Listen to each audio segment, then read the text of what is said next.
So, Clodagh, you were in court yesterday to hear Raymond Shorten be convicted of yet another sex offence, and another one in which we heard, even through his own defence barrister, that he's shown no remorse and accepted no guilt. Tell us what happened yesterday.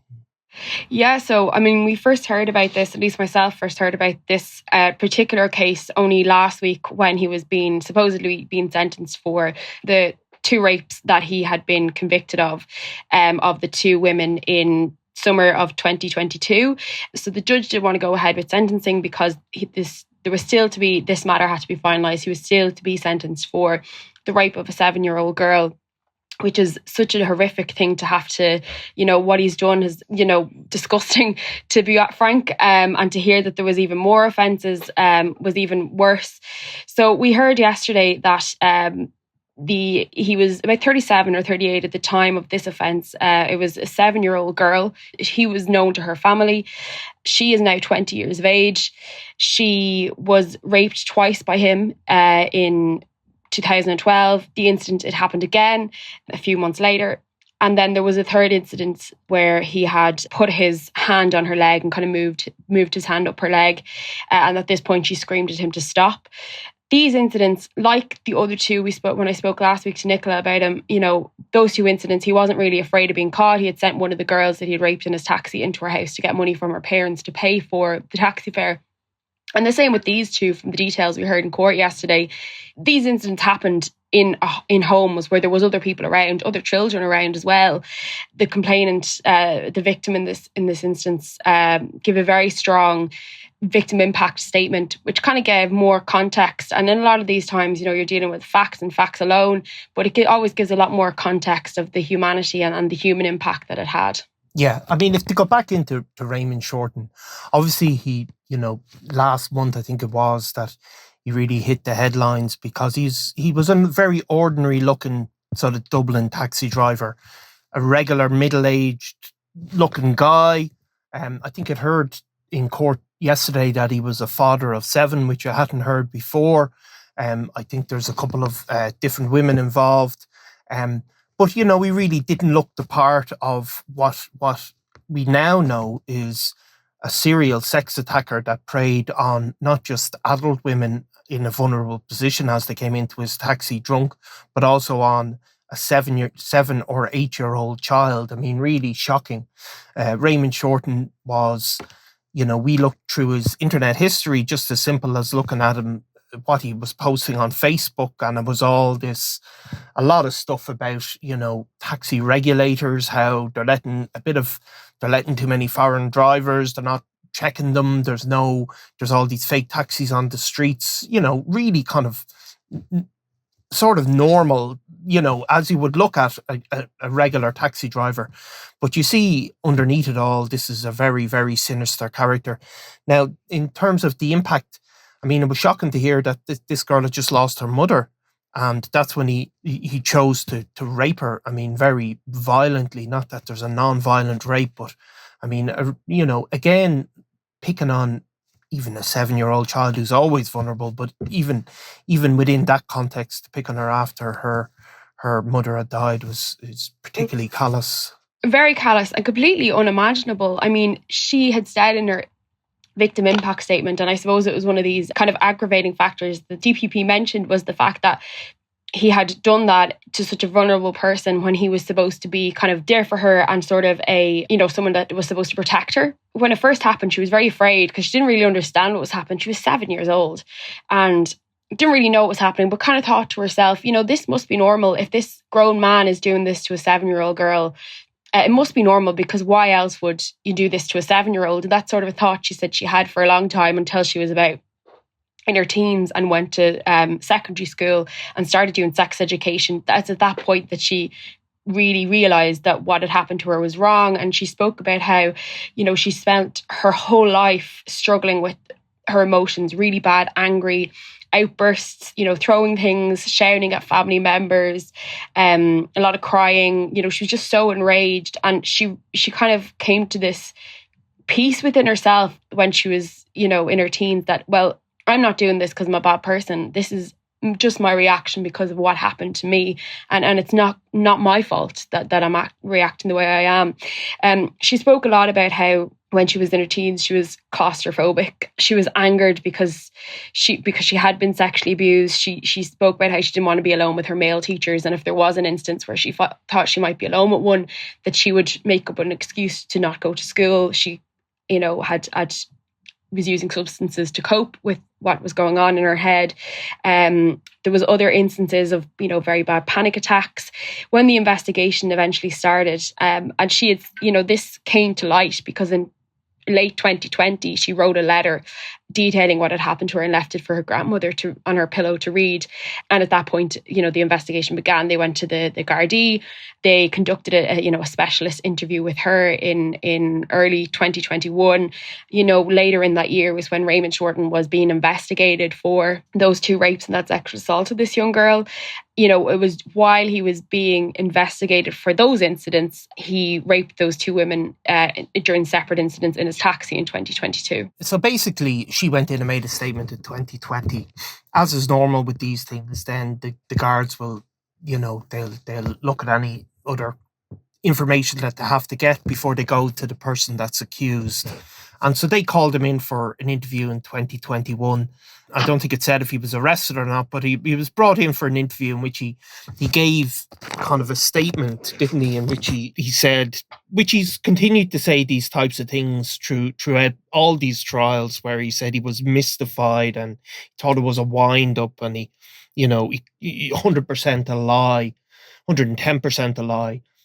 But despite knowing he was under investigation for this sex crime, which could land him behind prison for a long time, he could have, he then went on to commit these other 2 rapes, which he's now being convicted of subsequently as well. It's incredible level of, I suppose, just ignoring even of the consequences, but also just this, even the shock of being brought in and questioned about a child sex offence didn't seem to be able to stop him doing what he did. Exactly. It didn't seem to scare him off at all in the slightest that, he could actually face punishment and for what he has done. And obviously with those, that young girl coming forward, there was no, obviously at the time, there was no forethought for the victim and how this would impact them. But even at that point, to go on and then do it again to 2 other people and ruin their lives, I suppose, it's just incomprehensible. I mean, this is a man who is not afraid of doing what he wants to do, thinks he's going to get away with it. And again, has told Gardaí, I mean, he tried to tell Gardaí that those 2 incidents from 2022, those 2 separate women in his taxi, he tried to say that they were consensual encounters. Now, he did have, I believe, 3 different women testify in his defence that said that they had consensual encounters with him in his taxi. But one of them said, looking back at it now, probably wouldn't do it if I was in the right mindset, if I hadn't been drunk. In both of those incidents as well, he kind of talked about how flattered he was that these young women had fancied an older man, and that's the sort of stance that he took on that. Yeah, I mean, the women, I suppose, they testified in his defence in that when the guards arrested him in connection with the taxi rapes, they took his phone and they found these interactions on the text messages on his phone, basically. But, when you hear the evidence, and one of those women spoke directly to us, I mean, what they're really describing is something that's really on the edge of what could be considered consent. I mean, these women are clearly very, very drunk. That's how they describe themselves. There's something has happened, a sexual encounter has happened, and in another context, it's just on the edge of that consent. It probably just barely didn't reach it in a criminal case where you have to have beyond all reasonable doubt. So there's no doubt he knew how to manipulate, how to pick on people who might be vulnerable or might be in vulnerable circumstances. What was he like in court? Well, he was there, obviously. The victim was there, he was there. Yeah, I mean, it was absolutely heart-wrenching to hear the victim sobbing as, he was entered into the courtroom yesterday. I couldn't imagine how painful that must have been for them to have to sit there with him so close, in such close proximity. But the first time I seen him in court last week, he kind of seemed like he was feeling very sorry for himself. I would say yesterday there was even less emotion in him. He was now yesterday. To be fair, I was typing a lot more than I was the first time I was there. I was more in an observatory, but he seemed to be looking over at the gallery, kind of trying to see if he could see anyone he knew. He was kind of scoping it out. He didn't really seem very emotional at all. Again, I would say feeling sorry for himself. Kind of very hunched over. But I've never sat in a courtroom with somebody in the dock and actually felt completely disgusted and like giving me shudders being that close to him. And I've been in, rooms with killers before at trials and stuff, but he's just really, really horrible human, an absolute monster. I think it's fair to say for what he's done. And I don't think, that 7-year-old as well, it said that she had felt her whole life that she knew him because he was known to the family, that, she was always kind of creeped out by him and disgusted by him. And I know from hearing from people in his community that there is a sense of they wouldn't be surprised if more stuff came out about him. Yeah, I mean, there's no doubt that these incidents are all, from 2020 onwards.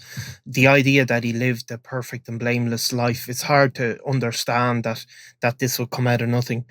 Even in his defence, and the defence barristers are there to give his side of the story. They said he refused to accept responsibility or refused to admit what he had done. But then they kind of give, I suppose, a mitigation in a sense of the things that he has lost as a result. And it said they described how he lost his marriage as a result. There's been a breakdown in his relationship with his own parents. And, it's a funny thing. They described how he had, I think it was 8 convictions, 5 of them for road traffic offence, but obviously nothing of a particularly serious nature. But it's hard to, like these breakdown in relationships which have occurred to him. I mean, they are his own fault, aren't they? Absolutely, yeah. I mean, I know of at least his current ex-wife. That relationship is broken down. He definitely had a wife prior to that as well. So he's been, had at least 2 wives that we know of. He's talked about how he wants to rebuild this relationship with his kids, but they have said, we had a story about his daughter who put up a Facebook post on Father's Day and said, categorically he was completely out of their lives. They're so disgusted by what happened, and they don't think that that's a possibility at all. And in mitigation, I suppose sometimes you hear we see people getting character references and different things like that as part of it, but in this case there was absolutely none. There was kind of the only information that was really given for the these mitigating circumstances was that he is a well-behaved prisoner, works 7 days a week in the laundry. He has no P19s, and he's been an enhanced prisoner since 2022.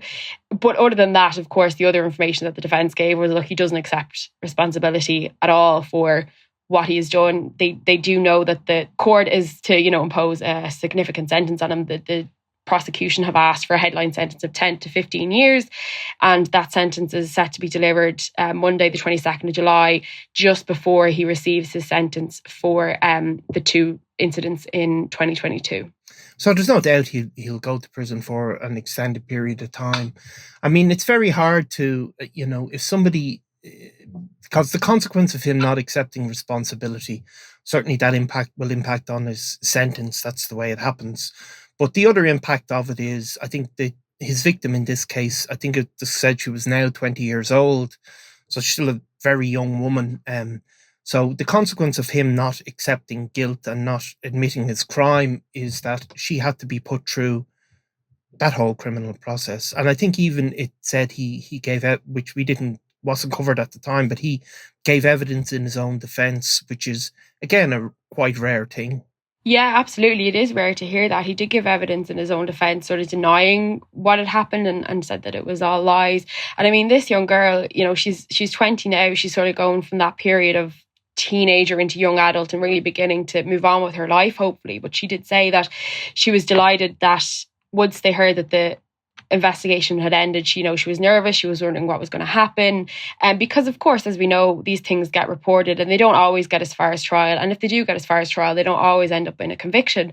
But she's sort of, has been able to take this big deep breath now and move on, hopefully, once he's been sentenced. Yeah, so we'll cover the sentencing again, but it is, I think the judge in the previous conviction described it as everyone's worst nightmare, and that does bring it home because people get taxis, obviously. People need taxis in the evening because they're out drinking, like the most normal of Irish pastimes, you'd have to say.